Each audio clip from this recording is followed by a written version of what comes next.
베드로에 대한 예언, 베드로에 대한 예언이라는 말씀으로 하나님 말씀 증거하도록 하겠습니다. 우리가 이 베드로가 예수님을 부인한 사건에 대해서 참 많이 알고 있습니다. 이것은 천주교에 이렇게 보면 거기 닭 모양으로 이렇게 되어 있는 거를 우리가 많이 볼 수 있어요.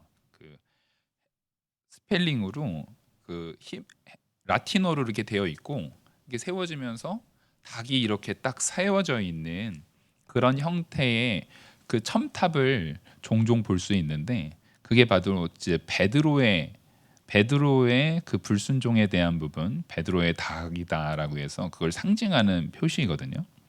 그만큼 베드로가 예수님을 3번 부인하게 되는 일에 대해서는 우리가 믿는 사람이나 믿지 않는 사람들이나 굉장히 이제 상식적으로 많이 알고 있는 사건입니다.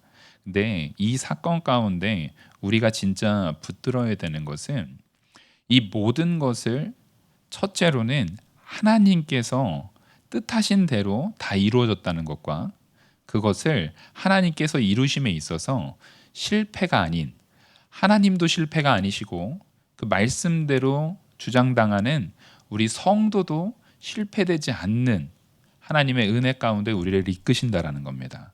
이것을 잘 믿어야 되는 것이 우리가 그래서 신앙생활을 할 때에 내가 한 만큼 무슨 성과나 실적에 의한 구원을 받는다라고 생각해서는 절대 안 된다라는 거예요. 우리의 구원과 우리의 나타나는 모든 행위에 있어서 결코 어느 부분에서도 내 스스로의 자랑, 혹시 나를 드러내고 내가 무언가를 더 사람들한테 비교해서 내가 저 사람보다는 이게 낫고 내가 저 사람보다는 어떤 부분이 낫고 하는 것을 적어도 신앙생활의 안에서는 말할 것이 없고 자랑할 것이 없다라는 것을 오늘 이 말씀 속에서 우리에게 주시는 그 부분을 잘 깨닫기를 간절히 소망하면서 우리 먼저 24절부터 보시면 또 그들 사이에 그중 누가 크냐 하는 다툼이 난지라. 지금 마지막 만찬을 하고 예수님께서 바로 이 전에 굉장히 무거운 말씀을 했거든요. 바로 이 중에 나를 팔자가 있다라는 말을 했습니다. 사실 이거는 정말 그 제자들이 예수님에 대한 사랑 가운데 바로 있다면 굉장히 신경 써야 되는 아주 심각한 말이잖아요. 근데 이들에게 있어서는 지금 뭐만 보이냐면 이제 예수님께서 예루살렘으로 다시 입성하실 때에 예수님이 왕대로 올라가신다라고 생각하는 거예요. 분명히 예수님께서는 올라가시기 전에 3번이나 내가 예루살렘으로 올라가면 십자가에 달리실 것, 죽으러 올라가시는 것을 분명히 말해줬음에도 불구하고 이들은 그걸 받아들이지 않습니다. 그러니까 여전히 그 예수님을 잡아 죽이고자 했던 바리새인들, 서기관들, 율법 교사들과 마찬가지로 그 정치 지도자들과 마찬가지로 이 제자들 역시도 그들이 바라고 구했던 예수 그리스도는 이 땅에 물질적으로, 정치적으로, 사회적으로, 경제적으로, 국가적으로 우리를 독립시켜줄 그런 예수, 자기들이 이제 예수님을 잘 따랐기 때문에 이제는 예수님이 통치하는 이 육신의 나라에서 이 말 그대로 지금 현재 있는 육신적 세상에서 자기들이 통치하는 자가 될 거라는 상상을 가지고 있었기 때문에 예수님이 지금 잡히실 것, 예수님을 팔 것에 대한 부분을 얘기했다라는 것은 이제 그때가 다 왔다는 얘기거든요. 앞서 이미 3번이나 내가 십자가에 달릴 거다라는 부분을 얘기하고 그 달릴 때에 이 중에 나를 팔 자가 있다라는 것을 얘기했음에도 불구하고 이들은 그게 이제 귀에 안 들어와요. 우리가 신앙생활할 때 어떠한 목적이라든가 어떠한 욕심에 대한 부분이 나를 주장하게 되면 신앙생활이 망가지게 됩니다. 우리가 이단에 왜 이렇게 많은 사람들이 빠질까라는 것을 볼 때에 이단을 연구하는 사람들이 한 목소리로 얘기하는 게 있습니다. 그것은 그 신앙생활 가운데 욕심이 투영되기 때문에 그래요. 내가 거기에서 신앙생활, 그러니까 올바른 기독교로서 예수 그리스도를 믿는 신앙생활이 아닌 여타 이단을 비롯해서 다른 종교 생활의 문제점은 신이 나의 행복을 위한 수단으로 존재한다라는 겁니다. 그것은 나의 욕심을 투영하고 있기 때문에 거기에서는 반드시 문제가 생기는 거예요. 그래서 욕심이 투영되면 나타나는 결과가 뭐냐면 내가 듣고 싶은 말만 듣습니다. 만약에 내가 온전히 하나님의 뜻을 바로 알아서 하나님께 영광 돌리기를 바라는 신앙인으로 선다면 내가 원하는 말이 아니라 하나님께서 우리에게 주시는 말씀을 받아야 되는 게 맞습니다. 하나님께서 우리에게 알고자 하는 것을 듣고 하나님께서 우리에게 선포하신 바를 들어서 우리가 그 말씀대로 순종하는 길에 그 말씀대로 순종하는 그 참된 옳은 자리에 서는 것이 중요한데 우리가 내가 원하는 것, 내가 천일 기도, 천일 새벽 기도를 이렇게 이루어가지고 하나님이 우리 어떤 거, 내 자녀의 무슨 대학 진학이 됐든 아니면 남편의 승진이 됐든 그런 무슨 사업의 성공이 됐든 그런 것들을 위한 목적으로 우리 하나님, 창조주 하나님을 우리가 수단으로 소비하고 있지 않은지를 돌이켜 봐야 된다는 겁니다. 분명히 이 신앙 속에서 하나님께서 우리에게 요구하시는 것은 철저한 순종입니다. 어떤 것도 우리로 되는 것이 없고 하나님의 능력 안에서 하나님의 뜻 안에서 이루시는 그 역사를 인정하고 우리는 철저한 죄인이고 아무런 소망이 없는 자인 것을 또한 받아들이고 인정하면서 하나님께만 영광 돌리는 겁니다. 이거는 아주 극단적인 수동 형태의 모습을 지금 우리에게 요구하시는 거거든요. 그래서 자아가 강한 사람들이 모이는 종교적 가치, 정말 나 자신, 내 개인의 그런 인격적인 부분이라든가 나 자신을 드러내고자 하는 사람들이 이 말씀을 들을 때는 굉장히 싫습니다. 왜냐하면 나는 나를 드러내고 싶은 거예요. 나는 나에 대한 모습이 사람들한테 뽐내어지고 내 능력, 내 실력 이런 것들이 사람들한테 각광받고 그런 것들이 사람들로 하여금 찬양되고 칭찬받기를 너무 원하는 거예요. 그것을 우리가 분명히 알 수 있는 부분이 뭐냐면 우리는 과거 한 10여 년 전만 해도 방송이라는 것은 연예인들이라 하는 거지 앞에 나와서 사람들한테 자기를 드러내고 하는 것은 특별히 이렇게 그런 사람들이 하는 거라고 생각했는데 지금 우리가 흔히 1인 미디어 시대라고 합니다. 핸드폰 하나만 있으면은요 자기를 얼마든지 옛날에는 수억 원에 드는 장비를 통해서야 겨우 다른 사람들한테 방송으로 자기를 드러낼 수 있었는데 이제는 자기 휴대폰 없는 사람 없거든요. 초등학생이어도 자기 휴대폰 하나만 있으면 유튜브에다가 나의 자랑을 뽐낼 수 있는 시대가 돼버렸습니다. 그랬더니 이 전 세계 유튜브에 자기 채널을 가지고 올리는 사람들이 전 인류의 절반이 넘어버려요. 아니 핸드폰 보급률로 따지면은요 아직 핸드폰이 보급되지 않은 나라들이 꽤 있거든요. 보급되지 않은 나라가 있는데도 불구하고 그런데도 불구하고 전 인류의 절반 이상이 이미 방송을 하고 있습니다. 우리는 안 하잖아요. 우리도 이거 지금 유튜브로 나가잖아요. 그러고 보니까 저도 하네요. 몰랐는데 생각 못 해봤는데 저도 그러고 있네요. 이런 시대가 돼버렸습니다. 뭐냐면 우리는 근본적으로 내가 하는 어떤 것들을 사람들한테 인정받고 보이고 싶고 그런 부분들을 우리 마음에 가지고 있다는 거예요. 그럼 이것 자체가 악한 것이냐?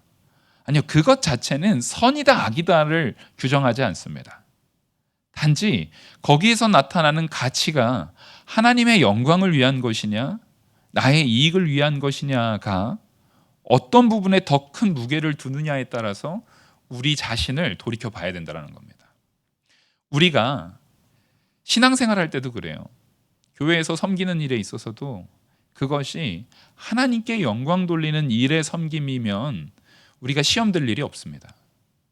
철저하게 하나님 말씀 앞에 영광 돌리기 위한 거면, 그것을 위한 내용이면 시험 들 일이 없습니다. 예를 들어서 제가 이렇게 설교를 올려요. 예? 설교를 올리는 것이 철저하게 우리 교회 안의 성도들한테 은혜가 되고, 이걸 통해서 하나님의 말씀을 나는 대언하는 자, 나는 그냥 외치는 자의 소리가 됐다. 그 사명을 하나님께서 시키는 부분까지만 감당하고 그것으로 끝났다 하면, 이 사람들이 얼마나 받나 막 이런 거에 연연하면 안 돼요. 그걸 누가 좋아요를 눌렀는지 싫어요를 눌렀는지 그런 거에 연연하면 안 돼요. 근데 처음에, 지금은 그래도 좀 괜찮아졌어요. 처음에 와서 방송이 막 올라가는데 성도님들이 몇 명 보셨나 이렇게 자꾸 쳐다보는 거예요. 제가 그거를 자꾸 보고 있는 거예요. 왜 이렇게 안 보시지?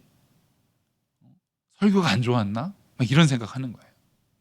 분명히 말씀을 준비할 때 제가 전하면서도 이것은 내가 준비하는 것이 아니라 하나님의 말씀 앞에서 하나님께서 주시는 말씀을 내가 대언한다라고 하면, 소리가 단지 소리로 쓰임 받은 자가 그것을 연연하면 안 되는데, 우리는 그런 설교에 대한 부분에서도 나도 모르게 연연하는 모습들이, 자꾸만 그런 모습들이 보이는 거예요. 또 거기가 누가 좋아요 누르면 그것도 그게 기분이 좋아요. 사실 그게 아무런 본질적인 가치가 아닌데 우리가 그런 마음을 은연중에 갖고 있다는 겁니다. 그런 생각들이 그럼 우리한테 왜 있느냐? 바로 내가 높아지고 싶은 마음 때문에 그렇습니다. 내가 인정받고 싶고 내가 더 큰 자이고 싶은 거예요. 내가 더 다른 사람보다 더 나은 자이기를 원하는 마음을 우리 안에서 언제나 이게 품고 있기 때문에, 그것을 누가 가장 이용하길 좋아하냐면 마귀가 이용하길 좋아합니다. 또 반대로 그렇게 하다 보면 내가 다른 사람보다 결핍이 많이 드러난 사람들 있잖아요. 그리고 사람은 성향이 달라요. 어떤 사람은 자기 자신에 대해서 별로 또 없는데, 사실 별로 내세울 것도 없는데 하염없이 자기를 막 이렇게 뽐내고 하염없이 자기가 이렇게 자신감이 넘치는 사람 있잖아요. 그런 사람도 있습니다. 진짜 별거 없는데 자기 스스로를 굉장히 높이 평가하는, 자기 스스로를 굉장히 높이 생각하고 자기 가치 자체를 굉장히 높이 생각하는 사람이 있습니다. 이거 악한 거예요, 사실 그거. 근데 또 반대로 자기 자신에 대해서 굉장히 좌절하고, 나는 이것도 없고 저것도 없고 다른 사람들하고 자꾸 자신을 비교하면서 자기를 자꾸 비하하는 사람도 있습니다. 이거 사실은 둘 다 똑같은 정신병입니다. 똑같은 환자예요. 근데 이게 정말 육신적인 정신병의 환자를 얘기하는 것이 아니라 영적인 환자라는 거예요. 정말로 하나님께서 나를 택하시고 내가 육신적으로 부족함이 있든 육신적으로 뛰어남이 있든 그 모든 것이 하나님이 나를 택하셨고 하나님이 합력하여 선을 이루시고 그 모든 시작도 하나님이 주신 모든 것으로 내가 만족할 수 있는 성도라고 한다면, 적어도 우리는 어떤 형태로든 극단적인 마음 속에서 그런 마음들을 가져서는 안 됩니다. 자기 자신을 너무 높이는 마음도, 또 자기 자신을 너무 낮추는 마음도 우리에겐 좋지 않습니다. 우리는 당연히 죄인이다 보니까 종종 교만한 마음이 들 때도 있고 종종 좌절하는 마음이 들 수도 있어요. 이게 이상한 게 아니라 당연한 거예요. 그래서 종종 우리는 그 부분에 있어서 너무 병적으로 갈 때는 치료받아야 되는 상황도 있을 수 있고, 혹은 그런 부분에 있어서 너무 내가 극단적으로 막 자기 자랑을 너무 하는 경우에는 부모님이나 어른들에 의해서 훈계를 받고 그것을 내가 고치려고 노력해야 되는 상황들도 있을 수 있어요.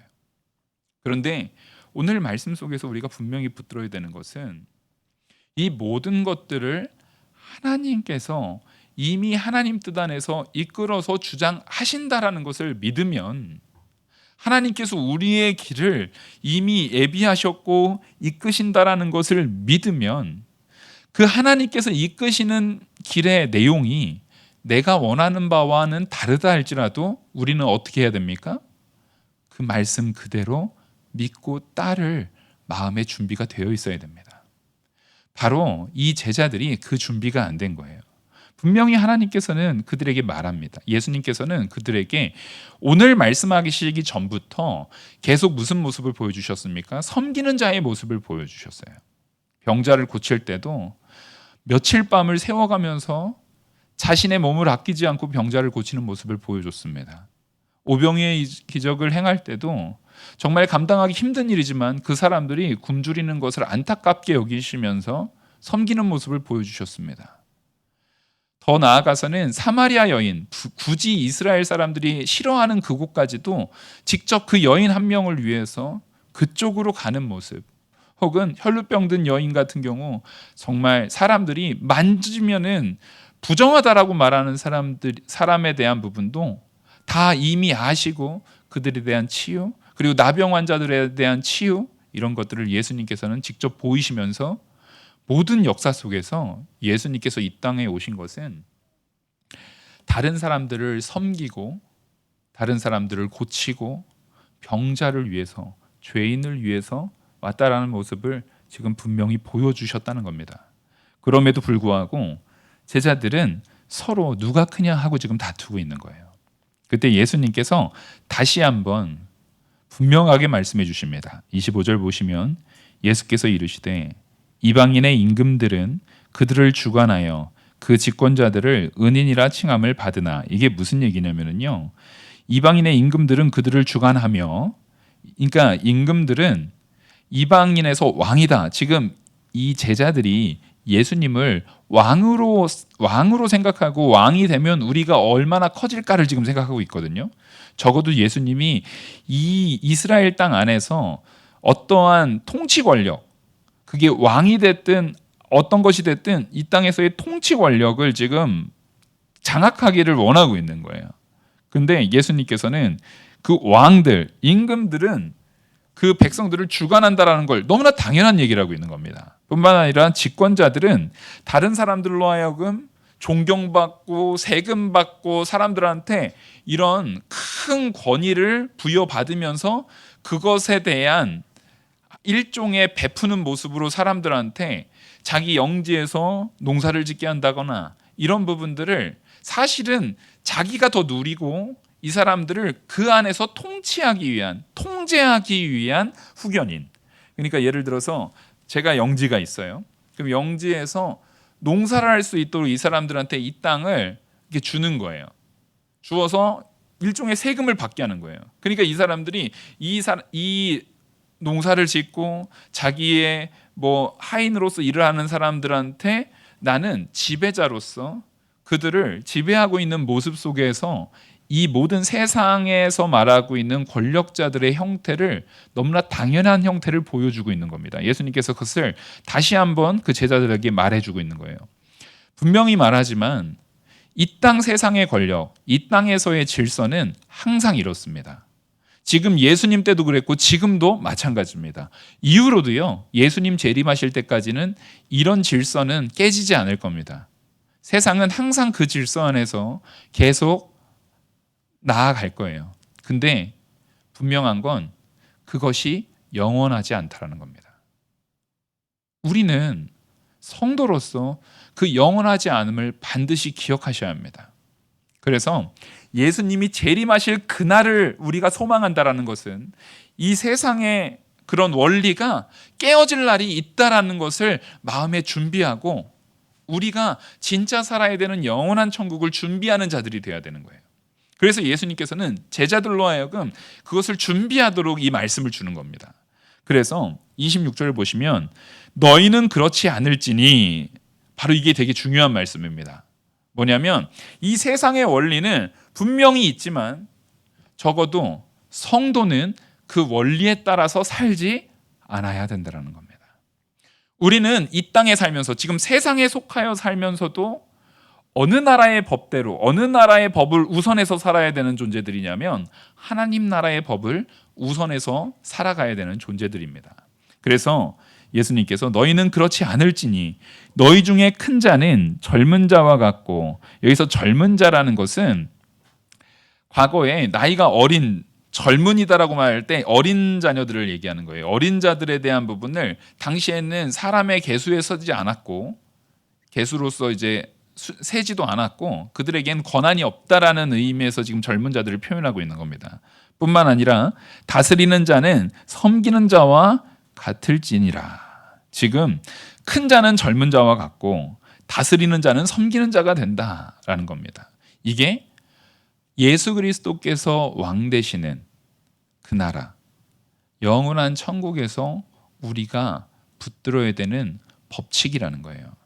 근데 이 법칙은 예수님께서는 지금 오늘날도 이 제자들에게 말한 것과 같이 우리에게 요구하고 계시다라는 겁니다. 그래서 우리는 섬기는 자가 되어야 되는 것이고, 그 섬김의 모습을 예수님께서 제자들의 발을 씻기는 모습, 아까 말했던 그 많은 이적들 속에서 사람들을 섬기는 모습 속에서 우리에게 먼저 보여주셨고, 우리는 그 예수님을 닮아서 섬기는 자가 됐을 때 참된 하나님의 백성, 하나님 나라에서 큰 자가 되는 것입니다. 그때에 이렇게 28절에 보시면, 27절에 보시면 앉아서 먹는 자가 크냐 섬기는 자가 크냐, 앉아서 먹는 자가 아니냐. 지금 이것은 이 땅에서의 원칙을 너희가 볼 때에 당연히 앉아 있는 자가 크고 섬기는 자는 작은 자인 것을 너희가 다 안다. 그러나 나는 섬기는 자로 너희 중에 있노라. 이 말씀을 하십니다. 여기서 예수 그리스도는 자기 자신을 섬기는 자다라고 말합니다. 여긴 나는 섬기는 자로라고 말할 때 앞서 말했던 예수 그리스도께서 많은 사람들을 섬기는 모습들, 제자들의 발을 씻기는 모습들, 이런 모습도 얘기하지만 가장 궁극적으로는 예수님께서 이 땅에 최종적 섬김, 메시아적 섬김, 바로 우리 모두를 사망의 죄악에서 죄인된 우리를 구원하실 십자가의 보혈로 죽으시는 그 섬김을 말하고 있는 겁니다. 예수님께서는 이 땅에 정말 가장 최고의 섬김인 자기의 목숨까지 내놓으려고 왔는데, 정작 그 예수님을 믿는다 하고 있는 우리들은 그 섬김이 아닌 자기를 드러내고 내가 어떤 자리를 차지할지를 고민하고 있다면 우리는 반드시 돌이켜야 합니다. 이 제자들이 분명히 예수님을 따르고 예수님을 오래도록 따르면서 배웠음에도 불구하고 이랬다라는 거예요. 우리도 하나님 말씀을 배우면서도 여전히 우리 안에서 자기 자신에 대한 자랑, 그리고 교만, 겸손하지 못한 모습들, 이런 것들이 여전히 내 안에 쓴뿌리와 같이 남아있는데 우리는 그걸 자꾸만 뽑아내야 돼요. 그 일에 있어서 게을리하셔서는 안 됩니다. 기도하는 것이 그래서 중요한 것이고 예배하는 것이 그래서 중요한 것입니다. 우리는 매일을 하나님 앞에 선자로, 하나님 앞에 바로 선자로 살아야 되는 것입니다. 결코 쉬운 일이 아니에요. 신앙생활은 쉽지 않습니다. 왜냐하면 그것을 가지고 누릴 가치가 너무 크기 때문에 그래요. 우리가 아이들에게도 그렇게 가르치잖아요. 좋은 학교, 좋은 직장, 이 세상에서도 사람들이 보기에 가치 있어 보이는 큰 걸 이루기 위해서 자녀들한테 열심을 가르칩니다. 열심히 해야 된다. 너희들이 헌신해야 된다. 더 열심히 하고 시간을 아끼고 정말 관리를 잘해야 된다라는 것을 우리는 알고 있어요. 근데 정작 우리가 영원한 천국에서 누려야 되는 진짜 천국의 삶의 원칙들, 그것들을 우리는 배워 알고 있으면서도 그걸 위해서 우리가 얼마나 많은 시간을 훈련하고 그걸 위해서 얼마나 많은 시간을 할애하면서 얼마나 많은 시간을 가지고 하나님께 영광 돌리고 살아가고 있는지를 돌이켜볼 때에 우린 너무나 하나님 앞에 부끄러울 수밖에 없습니다. 직장 생활이나 이 사회생활이나 자녀를 키우는 일이나 모든 일에 있어서 우린 너무 허덕이고 있어요. 하지만 하나님께서는 그런 연약한 우리의 모습 속에서도 우리를 긍휼히 여기시지, 우리를 너 그거밖에 못해 이렇게 매몰차게 책망하지 않으세요. 하지만 하나님의 기다려주심을 우리는 너무나 당연하게 생각하고 그거에 대해서 무가치하게 어차피 하나님은 기다려주실 거니까 라고 생각해서는 안 됩니다. 하나님께서 우리를 오래 참아주시는 것은 하나님의 긍휼하심과 신실하심이지만, 성도인 우리는 하나님의 자녀된 자로서, 성도로서 그의 합당한 모습을 적어도 갑자기 엄청난 것을 변화시키라는 것이 아닙니다. 적어도 오늘의 나보다는 내일의 내가 더 나아야 합니다. 하나님 앞에 오늘의 나를 이기는, 오늘의 나를 바로 세우는 내일의 내가 되게 해달라고 구하는 기도가 우리에게 있어야 합니다. 제자들에게는 그게 없었어요. 예수님을 쫓아다니고 계속 함께 했지만 마음속에는 내가 커질 것만 생각하고 있었습니다. 그래서 사실 이 베드로에 대한 예언은 그 제자들 중에 베드로가 제일 수제자잖아요. 제일 잘했습니다. 다른 제자들도 베드로를 인정할 정도로 베드로는 열심히 있는 사람이었습니다. 근데 베드로에게 이런 말, 지금 제자들 전체에게 말하면서 베드로에게 예수님을 부인하게 될 것을 얘기했다는 얘기는 지금 이 제자들뿐만 아니라 이후로 이 말씀을 보는 모든 성도, 바로 오늘날의 우리들에게도 예수님께서 말하고 있는 겁니다. 너희의 그 연약함을 예수님은 안다라고 말하고 있는 거예요. 알고 있지만 그 부분을 다시 한번 너희들에게 얘기해 줄 테니까 기도로, 예배로, 말씀으로 준비하라는 겁니다. 지금 왜 얘기해 주겠습니까? 준비하라는 겁니다. 그것을 준비하고 기도하라는 겁니다. 근데 우리는 하나님의 인도 없이는 결코 아무것도 할 수 없다라는 것을 이후에 더욱더 명확하게 드러내서 보여주시는데 28절 보시면 너희는 나의 모든 시험 중에 항상 나와 함께한 자들인즉, 그러니까 예수님께서 당하시는 모든 고난들, 모든 시험들, 모든 환난들 가운데 함께한 제자들이라고 말하는 겁니다. 그래서 그들에게 29절 내 아버지께서 나라를 내게 맡기신 것 같이 나도 너희에게 맡겨 너희로 내 나라에 있어 내 상에서 먹고 마시며 또는 보좌에 앉아 이스라엘 12지파를 다스리게 하노라. 이렇게 말하니까 이 제자들은 더 오해한 것 같아요. 지금 이것은 28절에 너희는 나의 모든 시험 중에서 나와 함께한 자들인즉, 그러니까 예수님께서 이미 택해서 예수님과 함께한 자들이라는 것은 이미 현재점, 지금 시작점, 지금 현실의 이야기입니다. 그러니까 예수님의 나라가 그 제자들에게 임하고 제자들에 의해서 이미 나타날 부분에 대한 것은 지금 이미 시작됐다라는 거예요. 그래서 예수님께서 섬기라는 법칙을 알려주신 이유도 이미 이 땅에서부터 누구의 나라를, 도래해야 할 누구의 나라를 준비해야 되는 겁니까? 하나님의 나라를 준비해야 된다는 겁니다. 분명히 시작은 됐어요. 하지만 29절에 말하는 것처럼 내 아버지께서 나라를 내게 맡기신 것 같이 나도 너희에게 맡겨, 지금 분명히 너희에게 맡겼다라는 거예요. 근데 이 맡김이라는 것은 우리가 누가복음 12장 32절의 내용을 보시면 적은 무리여 무서워 말라 너희 아버지께서 그 나라를 너희에게 주시기를 기뻐하느니라. 지금 하나님께서 그 나라를 예수 그리스도를 믿는 그 모든 성도들에게 주시는 것을 기뻐하신다라는 겁니다. 그러니까 하나님의 나라가 도래하는 것은 하나님의 뜻이라는 거예요. 하나님의 뜻 안에서 이루어지는 거지 너희들의 열심으로 이루어지는 게 아닙니다. 하나님께서 창세전부터 그것을 이미 기뻐하셨기 때문에 그건 반드시 이루어지는 겁니다. 사실은 이 말씀은 앞에 누가복음 12장 29절이 바로 우리가 잘 알고 있는 그 말씀이거든요. 바로 너희는 무엇을 먹을까 무엇을 마실까 하여 구하지 말며 근심하지도 말라. 모든 것은 세상 백성들이 구하는 것이라. 너희 아버지께서는 이런 것이 너희에게 있어야 할 것을 아시느니라. 다만 너희는 그의 나라를 구하라. 그리하면 이런 것들을 너희에게 더하시리라. 바로 앞에서 이 말씀을 하시고 하나님께서는 이미 우리의 필요와 우리의 모든 것을 다 아시고 근심하는 자가 되지 말고 하나님 앞에 서는 자가 되어야 하는 겁니다. 그래서 우리 1년의 표 다시 한번 큰 목소리로 같이 읽어볼까요? 시작.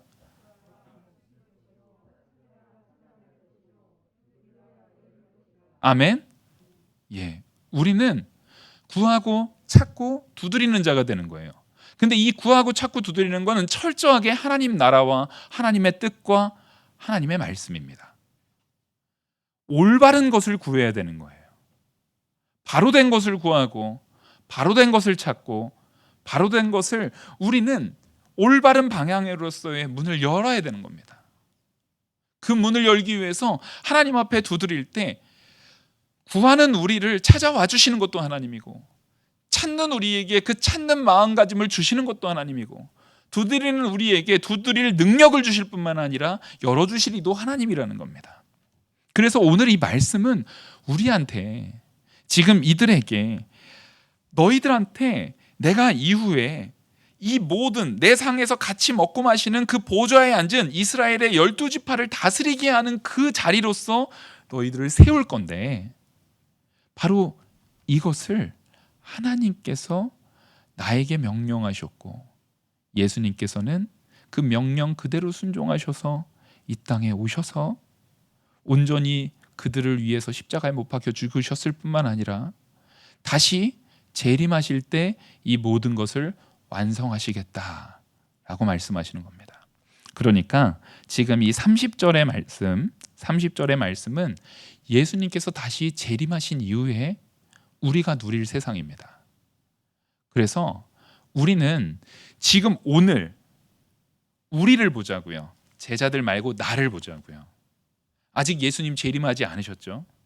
예수님 재림하셨을 때 우리는 부활체가 되어서 마땅히 섬기는 자로 사실 줄 믿으시기 바랍니다.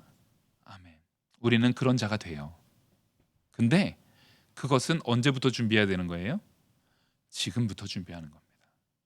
지금 우리에게 이미 하나님의 나라는 예수 그리스도께서 이 땅에 오신 초림 때부터 하나님의 나라는 우리 안에 임했습니다. 하나님의 나라가 임한다는 것은 하나님이 이 땅에 임하시면 되는 거예요. 하나님의 나라라는 것은 하나님께서 거하시는 곳이 지성소가 되는 겁니다. 여러분, 근데 하나님이 지금 어디 거하고 계시죠? 내 안에 거하고 계십니다. 성령 하나님께서 내 안에 계시는 거예요. 여러분 한 명 한 명이 하나님의 나라고 지성소이며 하나님께서 이끄시는 그 법의 가치들의 원리 자체입니다. 그래서 믿지 않는 사람들이 우리를 바라볼 때 세상이 감당치 못하는 자들이 돼야 돼요. 세상의 법으로는 우리가 감당치 못하는 자여야 합니다. 왜냐하면 우리가 곧 하나님 나라고 성령께서 거하시는 지성소이며 우리가 예수 그리스도의 법을 그대로 드러내는 그 한 명 한 명이 돼야 되기 때문에 그렇습니다. 하나님께서는 그 나라를 지금 이 땅에서도 임해서 행하실 뿐만 아니라 그 나라의 바로 된 모습이 예수님 재림 때에 분명히 완성될 것. 그래서 12지파를 얘기했잖아요. 지금 여기 30절에 말씀하시는 것처럼 12지파를 이스라엘 12지파를 다스리게 하노라라고 말했어요. 자, 그러면 우리는 잘 생각해야 돼요. 12명의 제자들이 각 지파마다 있는 겁니까? 아닙니다. 우리는 이스라엘의 12지파 하면은 각 지파 12지파를 생각하잖아요. 그거는 구약의 법이었고요. 이제는 이스라엘의 12지파라고 하는 것은 예수님으로서 재개편된, 그러니까 이 12지파에는 뭐 레위지파, 유다지파 이런 의미에서의 12지파가 아니라 예수 그리스도를 믿는 사람들로서 예수 그리스도가 메시아 되심을, 예수 그리스도가 우리의 구주 되심을, 예수 그리스도의 십자가의 보혈을 믿는 사람들로서 다시 개편된 12지파입니다. 더 이상은 민족적 의미에서의 12지파가 아니라 예수 그리스도를 믿는 우리와 같은 이방인이라 할지라도, 우리는 대한민국 단군 자손이라서 우리 단지파 아니잖아요. 우리 같은 이방인마저도 12지파로서 이스라엘을 다스리는 자가 되는 것처럼 이제는 모든 나라의 통치자로서의 모든 체계가 예수 그리스도를 믿는 자로 새롭게 개편된다라는 것을 지금 보여주고 있는 겁니다. 그래서 31절에 보시면 시몬아 시몬아 보라, 사탄이 너를 밀가부르듯 하려고 요구하였으나. 지금 보십시오. 이게 분명히 예수님께서 이 땅에 재림하셨을 때 내 상에서 먹고 마시고 보좌에 앉아서 이스라엘 12지파를 다스리게 하려 하노라라는 것은 하나님이신 예수님의 선포입니다. 아멘. 맞죠? 이거 분명히 예수님의 말입니다. 제 말이 아니에요. 예수님의 말이에요. 이것은 그러면 이루어진 겁니까? 이루어질 겁니까? 이미 이루어진 진 겁니다. 하나님의 나라의 도래와 승리는요, 이미 완성된 거예요. 완성됐으니까 사실은 우리는 걱정할 게 없는데, 문제는 그 완성이 됐다라는 것이 제가 전에도 말씀드렸듯이 이미와 아직이 있잖아요. 이미 우리는 구원받은 백성입니다. 하지만 우리는 아직 천국에 있지 않아요. 그래서 이미와 아직이라는 그 사이, 이 사이의 시간, 아니 하나님은 이 사이의 시간을 왜 두셨어? 바로 그건 택한 백성인 우리들을 위해서 두신 시간이에요. 오래 참으시는, 천년을 하루같이, 하루를 천년같이 오래 참으시는 하나님의 시간이에요. 근데 이 시간 속에서 하나님께서 우리를 기다려주시는 그 안에서도 마귀는 계속, 사탄이 시몬 베드로, 지금 시몬 베드로는 모든 성도들의 대표로서 얘기를 하고 있는 겁니다. 베드로도 마귀 사탄에 의해서 밀가부르듯 사탄이 막 우리를 막 이렇게 마음대로, 자기들 마음대로 사탄의 뜻대로 우리를 막 좌지우지하려고 해요. 우리 안에 죄악들이 자꾸만 나타나고 자꾸만 나를 주장하게 만들려고 사탄이 열심히 하고 있지만, 그 요구를 사탄들이 계속 하나님 앞에 분명히 졌어요. 이미 사탄은 머리 깨졌어요. 이미 사탄은 패배 확정이에요. 그럼에도 불구하고 끝까지 한 영혼이라도 더 타락시키려고 밀가부르듯 우리를 계속 공격하고 괴롭힐 겁니다. 근데 우리 32절은 같이 큰 목소리로 같이 읽겠습니다. 시작. 그러나 내가 너를 위하여 내 믿음이 떨어지지 않기를 기도하였노니 너는 돌이킨 후에 내 형제를 굳게 하라. 여러분, 하지만 그런 우리, 연약한 우리를 하나님께서 끝까지 보호하신다는 겁니다. 내 실력으로 사탄을 이기는 것이 아니라 그 사탄한테 질 수밖에 없는 우리들이기 때문에 예수님께서는 그런 우리를 위해서 사탄의 그런 것을 허락하지 않으시고, 내가 너희를 위하여 내 믿음이 떨어지지 않기를 예수님께서 하나님 앞에 지금도 계속 보좌 우편에서 우리의 중보자가 되셔서 계속 구하고 있는 겁니다. 사탄이 자꾸만 우리를 상소할 거예요. 하나님, 쟤 보세요. 이재호 저 목사라는 애가 지금 저러고 있어요. 저 한심한 놈을 감히 목회자로 언제까지 세울 거예요? 당장 죽여버려요, 저놈. 저 한심한 놈을 언제까지 목사로 세울 거예요? 마귀가 저에 대해서 계속 상소하고 있을 겁니다. 하지만 우리는 담대해야 해요. 예수님께서 하나님 앞에 더 큰 권능과 능력으로 기도해 주시고 계시거든요. 하나님, 저 이재호는 하나님이 내게 준 백성입니다. 하나님이 내게 줘서 나를 믿고 나를 따르는 내 백성입니다. 저 마귀의 상소가 있다 할지라도 나의 의옷을 덧입은 저 백성이 절대 지옥 가운데, 절대 사망의 자리에 처하지 않는다는 하나님의 약속을 지켜주시옵소서라고 기도해 주시는 거예요.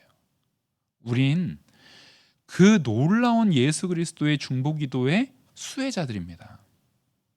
그래서 내가 하는 것이 없다라는 것이, 나는 할 수 있는 게 하나도 없어라면서 비참할 것이 아니라, 내가 하는 것이 없이 오직 그리스도의 은혜로 된다라는 것이 우리가 할 수 있는 가장 큰 자랑이 되어야 합니다. 하나님께서 우리의 큰 자랑이 되시는 겁니다. 예수 그리스도의 그 중보기도가 우리의 가장 큰 자랑이 되고, 나는 아무것도 아닌 자, 나는 아무 능력도 없는 자, 나는 스스로 자랑할 것이 하나도 없다라는 것이 나의 유일한 자랑이 되는 것입니다. 그래서 하나님께서는 우리를 믿음으로 더욱더 떨어지지 않도록 기도로서 굳게 세워주실 뿐만 아니라 이유로 우리를 변화시켜서 돌이키시게 하셔서, 예수님이 다시 베드로를 찾아와 돌이키게 한 후에는 내 형제를 굳게 하는 자로, 우리가 지금 이 자리에 온 것 하나님께서 우리를 돌이켜 주셨기 때문인 줄 압니다. 우리는 이제 나가서 내 형제들을 굳게 하는 일에 온 힘을 다 쏟아야 돼요.